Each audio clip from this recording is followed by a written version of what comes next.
মনোবীক্ষণ polyclinic, চিকিৎসার জগতে এক দশক। এখন এখানে সব বিষয়ে ডাক্তারবাবু একসাথে তলায়। ফোন করুন 7477799515 এই নম্বরে। তৃণমূল প্রার্থী ইউসুফ পাঠানকে সাথে নিয়ে প্রচারে গিয়ে রাস্তা নিয়ে মানুষের ক্ষোভের মুখে বিধায়ক জেলা তৃণমূল সভাপতি অপূর্ব সরকার। আমাদের রাস্তাঘাটটা ঠিক করেন দিয়ে ভোটাররা আসেন। রাস্তাঘাট আমার ঠিক করেন দিয়ে আবার করতে হবে, করেছি তো ঢালাই আবার ভেঙেছে। ডাক্তারের কম লোড চাপাও, ডাক্তারের কম লোড চাপাও।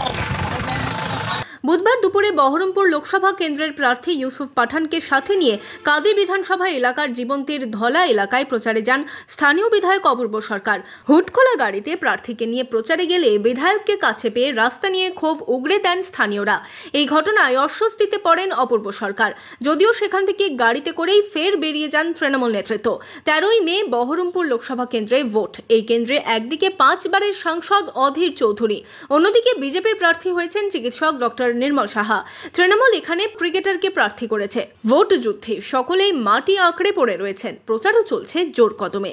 তাপমাত্রার পারদের সাথে সাথে এই কেন্দ্রে ভোটের উত্তাপও চড়া। Bureau report, imagine community media.